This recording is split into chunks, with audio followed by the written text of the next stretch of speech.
Apostle SAFO Kantanka Kwadwo SAFO na in fact areho abete wiem na papa yi yehwe ne modern boy wabo enye sofo nko an obedi ye oye obi ana owa ni so ade hunu na metie ne voice bi braintie ntimi mo nana I was seeing something like Nkrumah from him as a president from him asema no kan say Ghana yesi ye adehyeman enti baabi a ya bedri yesa akọ obi krom kosom na yenya bibia bafie ede na ema da soronko me peke ne words no o say omutimi ye mfidie nti ama omo ko manim ede nti ne yesu ye adehyeman yentimi nya no ma bi ebe me yakọ yanim na ye mabunu ne ye krom ha yentimi ntena ha me ye ho ntoye na ye adehye ne yekoye nkoa wo bi krusu no na adehye na ye ne mfaso ne sen na metie video ni am bizam me say wow.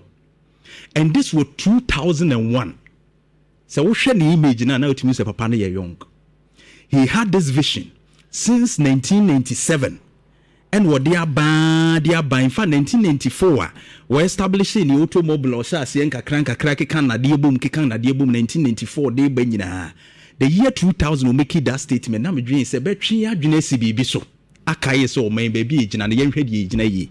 But up to now 1994 basically how many years ni have we even taken into consideration say yenya talent bi wo memu yenya sabe ansana science ebeba yedi begu mamu ni ade no it came with certain talent and crofo put together to write something they experimented omo test na ye ni atrato na be yedi aye adwuma ye de ye obi wo hanom nso kura talent na o test na ye TV aye boy ensem ema TV ni dum TV ya yetimi ema ne babai na TV na so sebi o ka utimi bo nsem sei na ka na ebo aben ka no utimi chese ede na papa yi enye ya yenhu se talent bi ye wo gift bi wo papa mu anka esi yetimi tapo yetimi ahwa mene Apostle Kwadwo SAFO Kantanka eko omo training omo se de na wo ken he died empty. He felt that Kofi be a band no dey were training o mawi.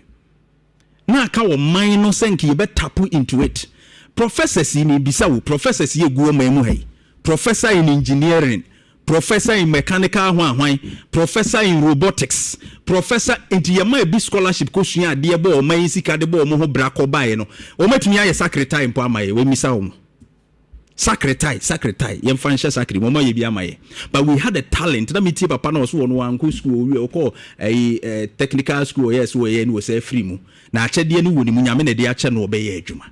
These are the things it na me pay dutwuma sem because a dutwum say sa program bi ananko de ba was talented nkwala o mo ye talented gifted and talented no Apostle Kwadwo SAFO ade ni bi na nka dutwum de abrochire nyansa ne beba hasese ankwala yem piki wo mo na nyanwoma nko a yen tap into their talent and yem build wo man. That was what he was trying to do. Ebi onim obi nimsa otimi de nsa ye adwuma obi ye good with fitting obi ye say it's in we gifted school name boan ni tap into that and that philosophy ni esua na de abekan ye de ho ni ye build as a nation but ye be mani nyina ko ye be mani nyina ye wasted. Kwadwo SAFO.